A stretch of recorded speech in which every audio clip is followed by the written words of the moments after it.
Programme میں آپ شریک ہیں۔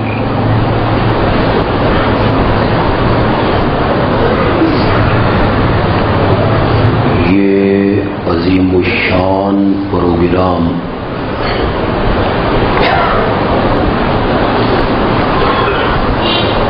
گزشتہ 30 سالوں سے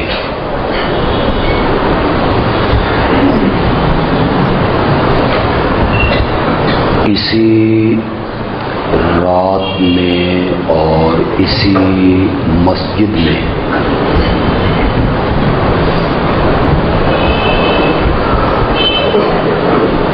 تسلسل کے ساتھ منعقد ہو رہا ہے۔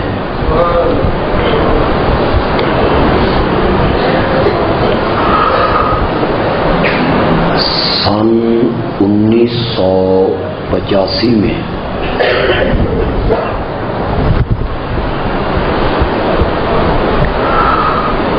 پہلی مرتبہ یہ پروگرام منعقد ہوا۔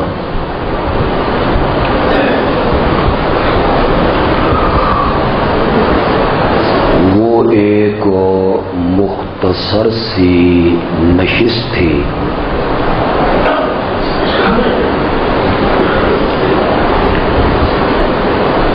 جس میں لوگوں کی طرف سے آنے والے سوالات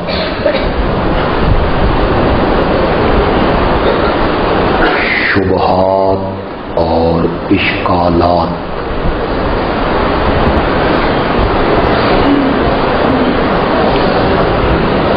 اس کے جواب دیے جاتے تھے۔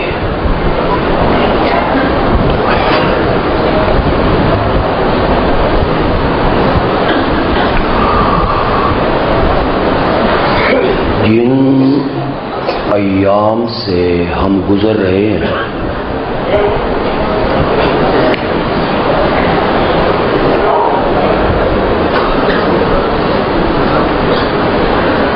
ان میں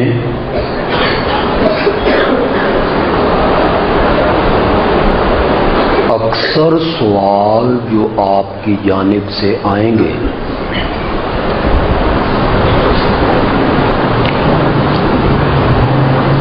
وہ واقعہ کربلا کی حقیقت،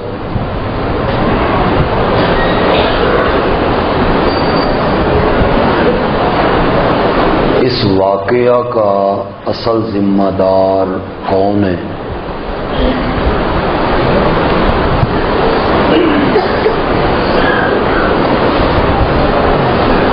کن لوگوں نے حضرت سیدنا حسین رضی اللہ تعالی عنہ کو خط لکھ کے بلایا،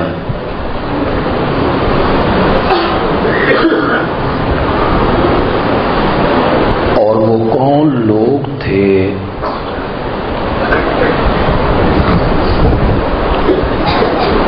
جنہوں نے حضرت سیدنا حسین رضی اللہ تعالی عنہ کو شہید کیا۔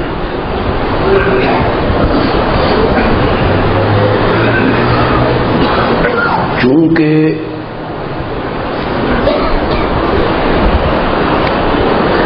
یہ واقعہ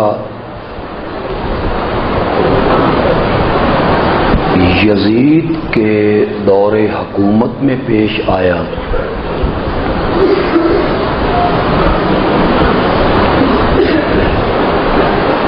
کچھ سوالوں کا تعلق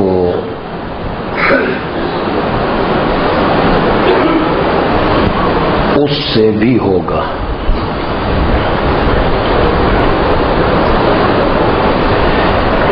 اس لیے میں ضروری سمجھتا ہوں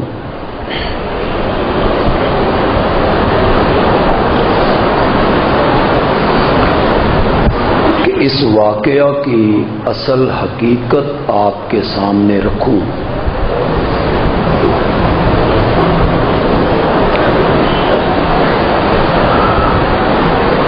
کہ اس کا پس منظر کیا ہے،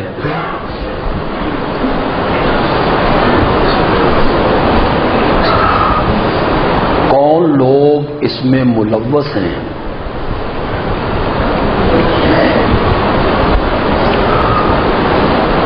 مجھے یقین ہے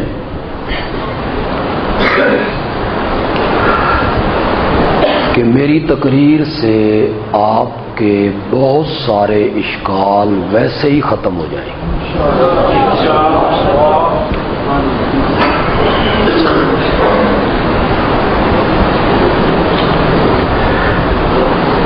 تاریخ اسلام کے واقعات میں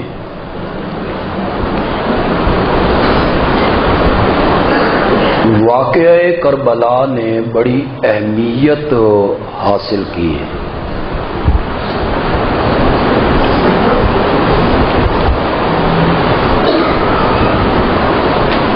اس کی غالباً دو وجہ ہیں۔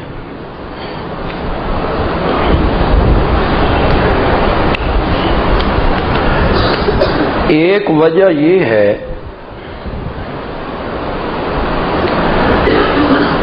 کہ اس واقعہ میں نواسہ رسول جگر گوشہ بطول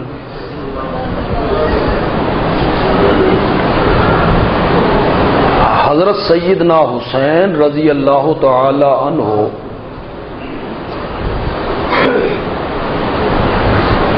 اپنے کنبے کے بہت سارے افراد کے ہمراہ جام شہادت نوش کر گئے۔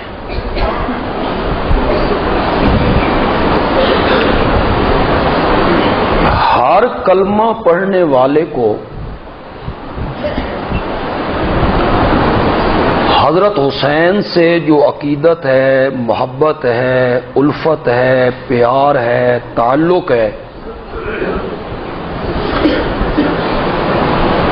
اسے چندہ بیان کرنے کی ضرورت بھی نہیں۔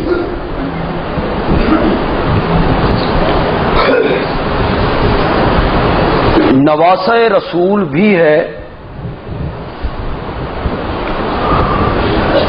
وہ پیدا ہوئے تو انہیں گھٹی بھی میرے نبی نے لگائی۔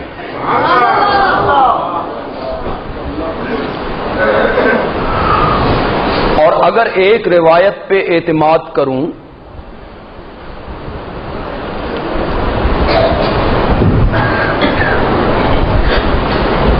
تو نبی اکرم صلی اللہ علیہ وسلم نے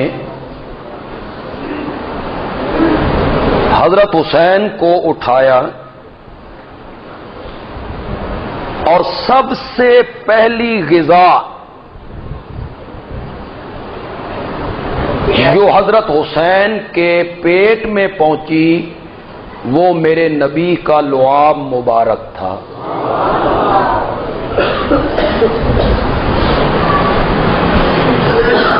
نام آپ نے رکھا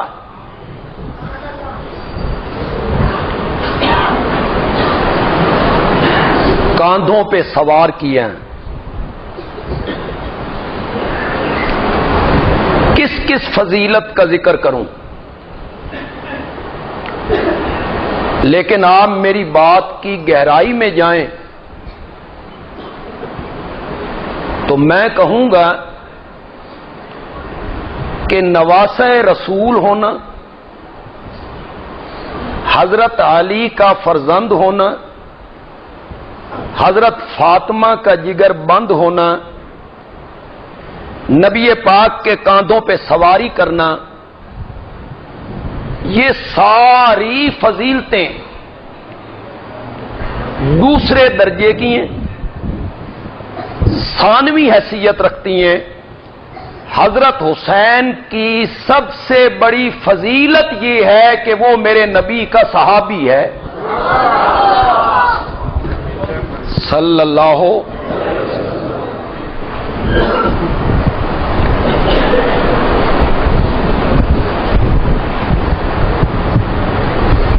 صحابی ہونا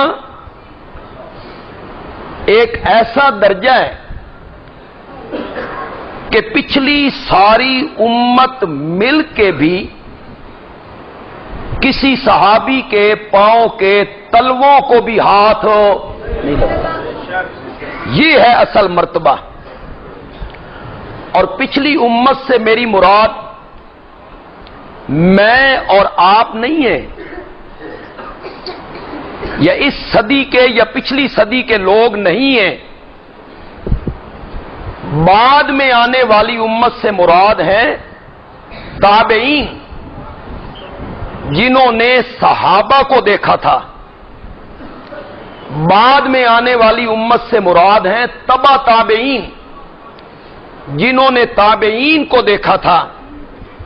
بعد میں آنے والی امت سے مراد ہیں ائمہ مجتہدین، جس میں امام اعظم امام ابو حنیفہ، امام شافعی، امام مالک، امام احمد، امام بخاری، امام مسلم، امام ترمذی، ابن ماجہ، نسائی، اس میں شیخ عبد القادر جیلانی، بایزید بستامی، خواجہ اجمیری، سلطان باہو، یہ ساری امت کے جو اولیاء ہیں، اتقیاء ہیں، شہداء ہیں، علماء ہیں، یہ سارے اکٹھے ہو جائیں تو کسی صحابی کے پاؤں کے تلووں کو بھی پہنچو. یہ فضیلت ہے صحابہ کی. تو حضرت حسین کی سب سے بڑی فضیلت اور عظمت یہ ہے کہ وہ میرے نبی کا کیا ہے؟ تو واقعہ کربلا میں چونکہ شہادت ان کی ہوئی اور ان کے ساتھ ہر مسلمان فطرتی طور پہ عقیدت و محبت رکھتا ہے، اس لیے واقعہ کربلا نے تاریخ اسلام میں زیادہ اہمیت حاصل کر لی. دوسری وجہ اس واقعہ کی یہ ہے کہ اس واقعہ نے ایک مذہب کو جنم دیا. بس میرا اشارہ آپ سمجھیں گے.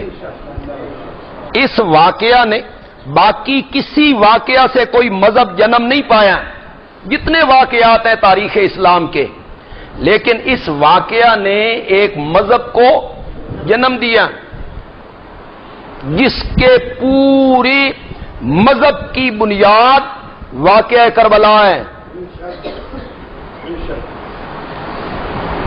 اگر ان کے نیچے سے یہ بنیاد ہٹا دی جائے تو خدا گواہ ہے پوری عمارت دھڑام کر کے وہ پوری عمارت اسی واقعہ پہ کھڑی ہے. ایک مذہب کو جنم دیا اس واقعہ نے. تو جن لوگوں کے مذہب کی بنیاد ہی واقعہ کربلا ہے، انہوں نے اسے بیان کرتے ہوئے ایسی رنگینی پیدا کی اور اسے اس طرح مظلومانہ طریقے سے لکھا اور بیان کیا کہ تاریخ اسلام کے باقی سارے واقعات اس واقعے کے مقابلے میں دب گئے.